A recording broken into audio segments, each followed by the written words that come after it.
My name's Chris and I like listening to music. I'm going to listen to the wonderful Mclusky album, The World Is Still Here and So Are We. Wonderful, great, amazing energy and one of the best lead singers I've heard in an awful long time. First track, Unpopular Parts of the Pig, is one of the best songs of the year. So much to love, let's dive in. I gave it an 8 out of 10 on first listen. I will leave the link to the review, but it's better than that. Let's see what the last listen brings.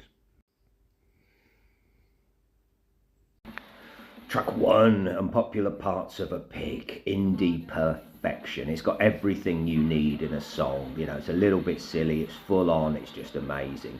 Yeah, just awesome. The reason I do this is to find records as good as this. It just makes me crave an indie disco more than I've done for a long, long time.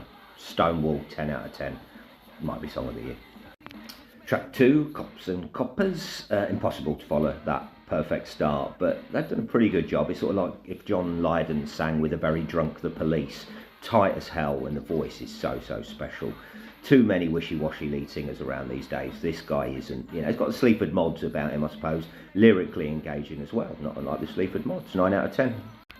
Track 3, Way of the Exploding Something. Wonderful energy again. Got the Idols about it, or the Lambrini Girls. They're certainly part of that punk rock UK scene, and it's a great scene to be in. OCs from the US is probably the closest comparison. We just said there should be just more music with this glorious noise. 9 out of 10.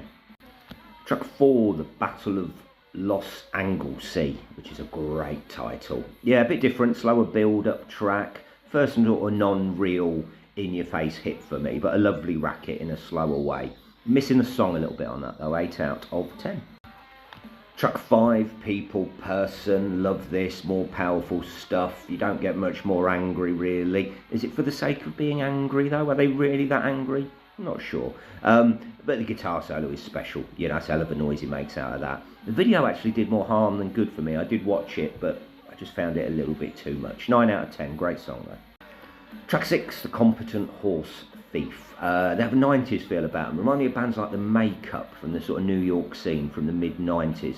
You know, really gutted I missed them first time round. Apparently it's sort of been, I don't know, 8 years since the last album. So many great bands like this are so unknown and underrated. The Rakes is another one that springs to my mind again from the 90s.